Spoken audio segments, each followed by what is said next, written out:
A plus റൂമിലേക്ക് സ്വാഗതം. ഈ വാടക കൊടുക്കുന്നതും വാടക വാങ്ങുന്നതും വാടകക്കാരനെ ഒഴിപ്പിക്കുന്നതും ഒക്കെ അഭിഭാഷകർക്ക്, അഡ്വക്കേറ്റുമാർക്ക് വലിയൊരു ചാകരയുള്ള വിഷയമാണ്. കാരണം ഇതുപോലെ ഒരു കൂടുതൽ കോംപ്ലിക്കേഷൻസ് ആയ ഒരു സബ്ജക്റ്റ് വേറെയില്ല. ആളുകൾ തമ്മിൽ സ്പർദ്ധ ഉണ്ടാകുന്നത് വളരെ വളരെ കൂടുതലാണ്. അങ്ങനെയുള്ള ഈ വിഷയത്തിൽ പലപ്പോഴും കേസുകളുടെ എണ്ണവും ധാരാളം വരാറുണ്ട്.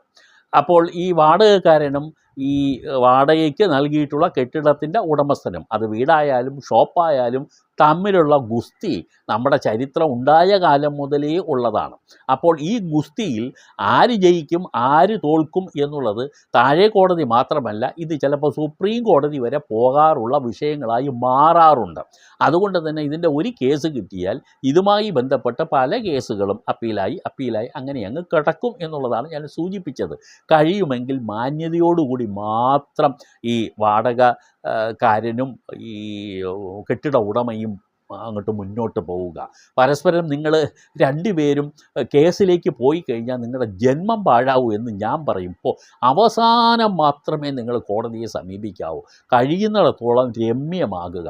ഉടമസ്ഥൻ നമുക്ക് ഒരു വാടകയ്ക്കൊരു വീട് തരുന്നു എന്നുള്ളത് നമ്മൾ അത് ഒരു വലിയ മഹാ കാര്യം അല്ലെങ്കിൽ ഒരു വലിയ റൈറ്റായിട്ടൊന്നും നമ്മൾ കാണരുത്.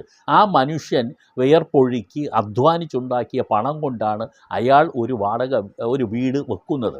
അയാളെ ജീവിത ഉപാധി എന്നുള്ള നിലയിൽ അത് അയാൾ കൊടുക്കുന്നു, അയാൾ വാടകയ്ക്ക് കൊടുക്കുന്നു. ചിലപ്പം വാടക കൂട്ടി ചോദിക്കുമ്പോഴാണ് ഈ പ്രശ്നമൊക്കെ വരുന്നതും ഒഴിയാൻ വേണ്ടി പറയുമ്പോഴാണ് പ്രശ്നങ്ങൾ ഉണ്ടാകുന്നത്. പക്ഷേ പലപ്പോഴും ഈ വാടകക്കാരൻ്റേതായ കുഴപ്പങ്ങൾ കൊണ്ട് രണ്ടു കൂട്ടരുടെയും കുഴപ്പം വരും കേട്ടോ. ഞാൻ ആരെയും ഒരു പക്ഷപാതിത്വപരമായി പറയുന്നു എന്നാലും ധരിച്ചു കളയരുത്. രണ്ടു കൂട്ടരുടെയും കുഴപ്പം പലയിടത്തും ഉണ്ടാകാറുണ്ട്. പക്ഷേ ഇതിന് മനസ്സാക്ഷിയുടെയാണ് നിങ്ങൾ ഇതിൻ്റെ മുന്നിൽ വെക്കേണ്ട ഒരു കാര്യം. ഇതൊന്നും ആരും അങ്ങ് മരിച്ചു പോകുമ്പോൾ കൊണ്ടുപോകാനൊന്നും ഇല്ല. അപ്പോൾ ജീവിക്കുമ്പോൾ അന്തസ്സോടുകൂടി ജീവിക്കുക. ഒരു മനുഷ്യനെയും വേദനിപ്പിക്കാതെ ജീവിക്കാൻ കഴിയുന്നതും നോക്കുക. ഒരാളുടെ അധ്വാനിച്ചുണ്ടാക്കിയ മുതലിൻ്റെ മേൽ എനിക്കാണ് ഇനി അവകാശം, ഞാൻ ഒഴിഞ്ഞു കൊടുക്കില്ല എന്നൊന്നും ഒരു വാടകക്കാരൻ വാശി പിടിച്ചു പോകരുത്. അതുപോലെ മുതലാളി ഇയാളെ ഇറക്കി വിടാൻ വേണ്ടി, കെട്ടിടത്തിൻ്റെ ഉടമയാണ് ഞാൻ മുതലാളി എന്ന് പറഞ്ഞത്, കെട്ടിടത്തിൻ്റെ ഉടമ ഈ വാടകക്കാരൻ ഒരു പക്ഷേ ഇതുകൊണ്ട് ജീവിക്കുന്ന ഒരു മനുഷ്യനായിരിക്കും. ഒരു പെട്ടിക്കടയായിരിക്കാം, ഒരു തട്ടുകടയായിരിക്കാം, ചെറിയൊരു പോർഷൻ കട കൊണ്ട് അയാളെ കുടുംബവും. എനിക്ക് വന്നിട്ടുള്ള 2 കേസുകൾ എനിക്ക് നന്നായിട്ടറിയാം. 2ഉം 3ഉം പെൺകുട്ടികൾ ഉള്ളവരെയൊക്കെ അവർ ആ വാടകക്കാരൻ കെട്ടിച്ചു വിട്ടത് അവർ നടത്തുന്ന കടയിൽ നിന്ന് കിട്ടുന്ന വരുമാനം കൊണ്ടാണ്.